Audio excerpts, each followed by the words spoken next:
আজকে আমরা দেখব যে ফর্টিফাই লারাবেলের মধ্যে আপনি কিভাবে ইউজ করতে পারেন, কিভাবে আপনি ইনস্টল দিবেন, এটাই হচ্ছে কি আজকে আমরা দেখব। তো আমি অলরেডি একটা লারাবেল প্রজেক্ট সেটআপ দিয়ে রেখেছি।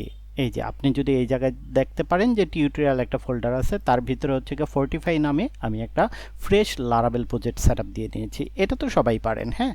তো লারাবেল প্রজেক্ট যেটা আছে এটা হচ্ছে গিয়ে আমি ওপেন করলাম হচ্ছে গিয়ে আমার যেই টেক্সট এডিটর আছে বিএস কোডে।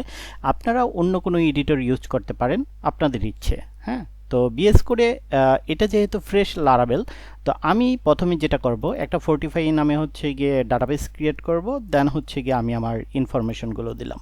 আমার এই জায়গায় পোর্ট হচ্ছে গিয়া 667, আমি ডকারে মাইস্কুয়েল চালাচ্ছি। সো আপনাদের পোর্ট মেবি 3306ই হবে, আমারটা 3307। সো আপনারটা 6ই হওয়ার কথা, আপনাদের পোর্ট যেটা, আপনাদের যে ইনফরমেশন আপনারা হচ্ছে গিয়ে সেটা দিবেন, হ্যাঁ। সো এটা হচ্ছে কি জাস্ট হচ্ছে কি আমি ইএনবির মধ্যে মাইস্কুয়েলটা সেট আপ দিলাম। এবারকে আমরা যদি ডকুমেন্টেশনে চলে যাই, তাহলে আমরা প্রথমে যেটা করব সেটা হচ্ছে কম্পোজার দিয়ে প্যাকেজটা ইনস্টল করব। তো আমরা যদি প্যাকেজ ইনস্টল করি, এই জায়গায় আমি চলে যাচ্ছি টার্মিনালে, দেন আপনি যদি ইন্টার দেন তাহলে হচ্ছে গিয়ে এই প্যাকেজ ইনস্টল হওয়া শুরু হবে। তো প্যাকেজ ইনস্টল হতে থাকুক, প্যাকেজ ইনস্টল হতে থাকুক, আমরা একটু কথাবার্তা বলি। এই জায়গায় হচ্ছে গিয়া এটা হচ্ছে গিয়ে আপনার ফর্টিফাইয়ের যে রিলেটেড ফাইলগুলো আছে, ব্যান্ডের ভিতরে যে ফাইলগুলো আপনার ইম্পর্টেন্ট যে ফাইলগুলো আছে, এগুলো হচ্ছে গিয়ে পাবলিশ করার জন্য এই কমান্ডটা দরকার। তো আমরা এটাও গিয়ে পাবলিশ করে ফেলি। তো আমি পাবলিশ করলাম। এবারকা আমাদের আবার যদি ডকের মধ্যে যাই, তাহলে দেখব পিএসপি আইটিএস এর মাইগ্রেট। পিএসপি আইটিএস এর মাইগ্রেট আমরা একটু পরে দিচ্ছি। আচ্ছা, যাই হোক, এবারকা হচ্ছে কি আমি ফর্টিফাই নিয়ে কথাবার্তা বলি। আমরা যেহেতু ফর্টিফাই অলরেডি ইনস্টল করে ফেলেছি, তো আমরা যদি রাউটের ভিতরে যাই, হ্যাঁ, পিএইচপি আর্টিসান রাউট লিস্ট, আমরা যদি জাস্ট রাউট লিস্টটা দেখি, তাহলে আপনি দেখবেন যে এই যে এক গাট্টি ফরগেট পাসওয়ার্ড, তারপরে login, log out, registration, reset password, স্যান্টমের তো এটা ডিফল্টভাবে দেওয়া থাকে, টু ওয়ে অথেন্টিকেশনের এই রাউটগুলো অলরেডি ফর্টিফাই আপনাকে সেটআপ দিয়ে দিয়েছে, এবং এই জায়গায় আপনি গেলে দেখতে পারবেন যে এই যে ফর্টিফাই দেওয়া আছে, হ্যাঁ। তো আমরা যদি এবারকার ফোল্ডার একটু স্ট্রাকচার দেখি, কারণ ফর্টিফাই নিয়ে কথাবার্তা বলার আগে ফর্টিফাই কী কাজগুলো করে এগুলো একটু জানা দরকার। তো আমরা যদি অ্যাপের ভিতরে যাই এবং অ্যাকশনসের ভিতরে যাই, এই অ্যাকশনসটা হচ্ছে কি আপনি যখন ফর্টিফাই সেট আপ দিয়েছেন তখন হচ্ছে গিয়ে অ্যাকশনস নামে একটা ফোল্ডার ক্রিয়েট করে নিচ্ছে, এবং ফর্টিফাই নামে আরেকটা ফোল্ডার, এবং ফর্টিফাইয়ের ভিতরেই হচ্ছে গিয়ে এই সার্ভিসগুলো দেওয়া আছে, যেমন ক্রিয়েট নিউ ইউজার, তারপরে পাসওয়ার্ড ভ্যালিডেশন, তারপরে reset user password, update user password, এগুলো হচ্ছে গিয়ে সবগুলোই দেওয়া আছে, হ্যাঁ। তো এটা হচ্ছে গিয়ে ফর্টিফাইয়ের আপনার যে সার্ভিসগুলো দেয় এই সার্ভিসের ফাইল। তো আমাদের আরেকটা ফাইল সম্পর্কে ধারণা রাখতে হবে, এটা হচ্ছে গিয়ে প্রোভাইডার্স। সো প্রোভাইডারের ভিতরে আমরা যদি যাই তাহলে দেখবো ফর্টিফাই সার্ভিস প্রোভাইডার আছে। তো ফর্টিফাই সার্ভিস প্রোভাইডারের ভিতরে ওই যে অন্যান্য প্রোভাইডার যেভাবে কাজ করে লারাবেলের, এটাও সেমভাবেই কাজ করে। তো এই জায়গা হচ্ছে কি রেজিস্টার আছে, রেজিস্টারে হচ্ছে কি আমরা সার্ভিসগুলো রেজিস্টার করে দেব। এটা নিয়ে বিস্তারিত আলোচনা করব যখন আমরা কাজ শুরু করে দেব। এই জায়গার মধ্যে আমাদের মোটামুটি ভালোই কাজ আছে। তো আমরা যখন কাজ শুরু করব তখন রেজিস্টারে আমরা কাজ করব, কিভাবে করব তখন গিয়ে আমরা আলোচনা করব। এবং বুট যেটা আছে, এই বুটের ভিতরেই হচ্ছে গিয়ে কোন কোন সার্ভিসগুলো প্রোভাইড করতেছে ফর্টিফাই, সেগুলো হচ্ছে গিয়ে রেজিস্টার করা আছে। তো এই জায়গায় যদি যাই, এই যে create new user, update user profile, এইগুলোই কিন্তু অলরেডি আপনারা এই জায়গায় গিয়ে দেখে আসছেন। তো ফর্টিফাইয়ের একটা সুবিধা আছে, আপনি যদি ক্রিয়েট নিউ ইউজারের ভিতরে ঢুকেন তাহলে আপনি দেখবেন, আমি যদি ধরেন এই ফাইলটার ভিতরে ঢুকি, তাহলে আপনি যেটা পাবেন সেটা হচ্ছে গিয়ে এই ভ্যালিডেশন জাস্ট চেক করছে, তারপরে হচ্ছে গিয়ে নতুন ইউজার ক্রিয়েট করছে, লারাবেলের যে সিম্পল আমরা কোডিংগুলো লিখি সেইভাবে। এখন আপনার ধরেন কোনো কারণে আপনার টেবিলের ভিতরে আরেকটা কলাম আসছে, যেটা কিন্তু আপনার ইউজার ক্রিয়েট করার সময় দরকার পড়ে, তখন আপনার কোনো কিছু করতে হবে না, জাস্ট এই জায়গায় এসে আপনি মডিফাই করে নেন। যখনই আপনি কোনো কিছু অ্যাড করে নেবেন তখন কিন্তু সে অটোমেটিক কাজ করবে। তো ফর্টিফাইয়ের এটা হচ্ছে গিয়ে সুবিধা যে এই কয়টা ফাইল আপনি যেমন খুশি তেমনভাবে আপনি আপনার মতন মডিফাই করে নিতে পারবেন, আপনার হাতের সামনেই আছে ফাইলগুলো। তো যাই হোক, এই ছিল হচ্ছে গিয়ে ফোর্টিফাইয়ের সার্ভিস প্রোভাইডার এবং যে সার্ভিসগুলো দেয় এটা। ফোর্টিফাইয়ের আরেকটা জিনিস আপনাদের জানা দরকার, সেটা হচ্ছে গিয়ে ফোর্টিফাইয়ের এই যে কনফিগের ভিতরে, হ্যাঁ, আমরা যদি কনফিগের ভিতরে চলে যাই এবং ফোর্টিফাইটা ওপেন করি, তাহলে এখন আমরা যেটা দেখতে পারবো, এই প্রথমে দেওয়া আছে গার্ড। সো গার্ড দেওয়া আছে কি ওয়েব, আপনি অন্যান্য গার্ডও ইউজ করতে পারেন, হ্যাঁ। ফোর্টিফাইয়ের ভিতরে ওয়েব হচ্ছে কি ডিফল্ট গার্ড দেওয়া আছে, আপনি চাইলে এপিআই গার্ড ইউজ করতে পারেন। এবং ফোর্টিফাই দিয়ে কিন্তু ওই যে প্রথম ভিডিওতে আমি বলছিলাম যে আপনি এপিআই রিলেটেড জিনিসপত্র কিন্তু ইউজ করতে পারেন। এবং তারপর দেওয়া আছে ইউজার্স।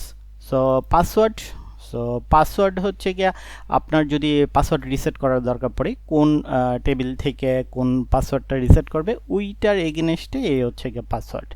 দেন হচ্ছে কি আমরা যদি নিচে নামি, এটা হচ্ছে গিয়ে ইউজার নেম এবং হচ্ছে গিয়ে ইমেল দেওয়া আছে। তো এটা সাধারণত ইমেলই দেওয়া থাকে।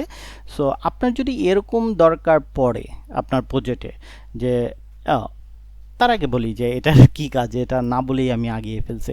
সো এইটার কাজ হচ্ছে কি আপনার লগ ইন করানোর সময় সে কোনটা নিয়ে লগ ইন করবে। সো এটা হচ্ছে কি সেই জিনিসটা আমরা যেরকম লগ ইন করানোর সময় জাস্ট লিখি না ইউজার ইমেল দিই। সো ইমেল দেওয়ার পরে পাসওয়ার্ড দেওয়ার পরে সে লগ ইন করে নেয়।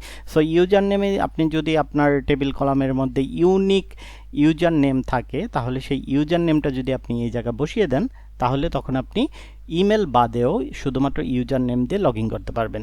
এটা আমি আপনাদেরকে অবশ্যই দেখাবো যে আপনি ফোর্টিফাই ইউজ করে ইমেল অথবা ইউজার নেম যে কোনো একটা ইউজ করে আপনি কিভাবে লগ ইন করতে পারবেন। লাইক দ্যাট ফেসবুকের মধ্যে দেখবেন যে আপনার যে ইউজার নেমটা আছে সেটা দিয়েও আপনি লগ ইন করতে পারতেছেন, আপনার যে ফোন নাম্বারটা আছে ওইটা দিয়েও আপনি লগ ইন করতে পারতেছেন, এমনকি আপনার যে ইমেলটা আছে সেটা দিয়েও আপনি লগ ইন করতে পারতেছেন। সো আমি এই সিস্টেমটা দেখাবো ফোর্টিফাইয়ের মধ্যে।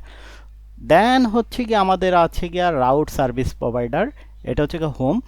আপনি যখন লগ ইন করবেন, ধরেন ফোর্টিফাই দিয়ে আপনি লগ ইন করে ফেলছেন, তখন রিডাইরেক্ট করে কোথায় নিয়ে যাবে। আমরা যদি এই হোমের ভিতরে ঢুকি, তাহলে আমরা দেখতে পারবো এই যে হোম দেওয়া আছে হোম। সো আমার হোম দরকার নেই, আমি এটা কেটে দিয়ে স্ল্যাশই দিই যে রিডাইরেক্ট করে আমি সেম পেজের ভিতরেই থাকবো। আপনারা যে জায়গার দরকার, কাউর ধরেন লগ ইন করার পর ড্যাশবোর্ড দরকার পড়ে, কাউর হোম দরকার পড়ে, যে যেটা ইউজ করে সে সেটার যদি ইউআরএলটা এই জায়গায় লিখে দেয়, তাহলে লগ ইন করার পর অটোমেটিক রিডাইরেক্ট হয়ে সেই পেজের ভিতরে চলে যাবে। দেন আমরা যদি নিচে নামি, তাহলে প্রিফিক্স দেখতে পারবো। এটা খুবই চমৎকার একটা জিনিস, হ্যাঁ। সো এই জিনিসটা দেখানোর আগে আমি আবার একটু রাউট লিস্টে চলে যাই। সো আমাদের রাউট লিস্টগুলো দেখেন just log in log out এরকমভাবে লেখা আছে। এখন আপনি ধরেন ফোর্টিফাই দিয়ে আপনি এপিআই রিলেটেড কি বলা হয় এপিআই রিলেটেড রাউট তৈরি করতে চাচ্ছেন। সো এপিআই রিলেটেড রাউটগুলো কীরকম থাকে, যে আগে আপনার ইউআরএল, তারপরে স্ল্যাশ, তারপরে এপিআই, তারপরে হচ্ছে গিয়ে কোনো ভার্সন টার্সন থাকে, দেন হচ্ছে গিয়ে আপনার রাউটের পার্টটা থাকে, right, like that slash API logging, slash API log out, slash API register, এরকম থাকে রাউটগুলো। তো ওরকম যদি আপনার দরকার হয়ে থাকে, তাহলে আপনি জাস্ট এই জায়গায় যদি এপিআই বসায় দেন, সেভ করেন, দেন আপনি যদি আবার রাউট লিস্টে চলে যান, রাউট লিস্ট দেখেন, দেখেন সবগুলো কিন্তু অটোমেটিক চেঞ্জ হয়ে গেছে।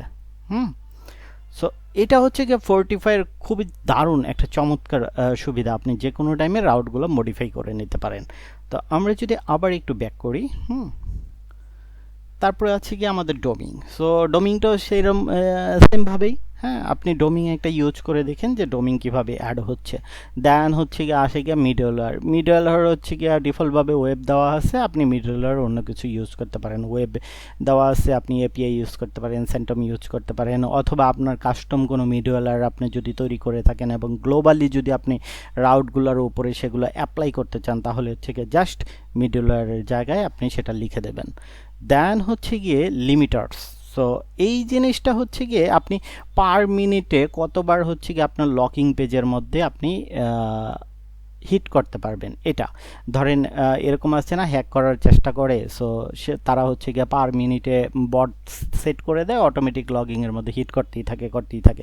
সো সেই জিনিসটা যেন স্টপ করা যায়, এই জন্য হচ্ছে কি এই জায়গায় লিমিটার দেওয়া আছে যে কোনগুলোর ওপরে আপনার এই লিমিটটা হবে, হ্যাঁ। এবং এটা কিন্তু যে কনফিগের ভিতরে আপনার দেওয়া আছে 5টা 6টা 7টা 8টা 10টা, এগুলো আপনি চেঞ্জ করতে পারবেন।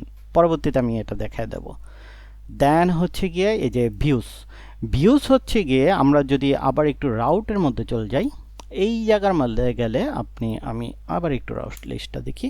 সো এই জায়গার মধ্যে আপনি গেলে দেখবেন যে গেট, তারপরে পোস্ট, তারপরে গেট, দেন হচ্ছে গা পোস্ট। তো আপনি ধরেন এপিআই রিলেটেড রাউট তৈরি করতেছেন, তো এপিআই রিলেটেড যখন রাউট তৈরি করতেছেন তখন তো আপনার গেটের কোনো দরকার পড়তেছে না, রাইট? আপনি গেট দিয়ে কি করবেন, তখন আপনার জাস্ট পোস্টের দরকার পড়ে। এই ভিউটা হচ্ছে গিয়ে সেটা। আপনি যদি এখন এই ভিউজটা গিয়ে ফলস করে দেন এবং তারপরে যদি আপনি এসে আবার রাউট লিস্টটা দেখেন, তাহলে দেখবেন যে আপনার যে গেট পোস্টগুলো ছিল সেগুলো কিন্তু অটোমেটিক বন্ধ হয়ে গেছে, সেগুলো নাই হয়ে গেছে। সো এটাও কিন্তু ফোর্টিফাইয়ের একটা চমৎকার ফিচার। দেন আপনার যদি নিচে নামেন, তারপরে হচ্ছে গিয়ে ফিচার্সটা দেখতে পারবেন। আমরা এটা হচ্ছে গিয়ে ট্রু দিয়ে রাখি। তো আপনি যদি নিচে নামেন তাহলে এইগুলা দেখতে পারবেন। এইগুলা হচ্ছে কি আপনি ফোর্টিফাইয়ের কি কি ফিচার আপনি ইউজ করতে চাচ্ছেন তার লিস্ট। তো রেজিস্ট্রেশন, তারপর reset password, email verification, update profile. আপনি ধরেন চাচ্ছেন না যে টু ফ্যাক্টরি অথেন্টিকেশন আপনার সার্ভিসে থাকুক। তো আপনি যদি এটাকে অফ করে রাখেন, জাস্ট কমিট আউট করে রাখেন, তারপরে গিয়ে যদি আপনি রাউট লিস্টটা দেখেন, এই যে 2A কিন্তু অথেন্টিকেশন আছে। আপনি যদি আবার একটা হিট করেন রাউট লিস্টে, দেখবেন যে 2A অথেন্টিকেশন আপনার এই জায়গাতে চলে গেছে। তাহলে এই ফিচারের কাজ হচ্ছে গিয়ে আপনি কোন কোন সার্ভিস ইউজ করবেন এবং কোন কোন সার্ভিস ইউজ করবেন না, সেগুলো হচ্ছে গিয়ে আপনি এই জায়গাতে অ্যাক্টিভ অথবা ডিঅ্যাক্টিভ করে নিতে পারেন। তো এই ছিল গিয়ে ফোর্টিফাই সেট আপ করা, এবং ফোর্টিফাই সম্পর্কে হচ্ছে গিয়ে তার আনুষঙ্গিক যে ফাইলগুলো আছে, এই আনুষঙ্গিক ফাইলগুলো সম্পর্কে হচ্ছে গিয়ে বিস্তারিত। পরবর্তী টিউটোরিয়াল থেকে আমরা হাতে কলমে কোড লেখা শুরু করে দেবো ইনশাল্লাহ।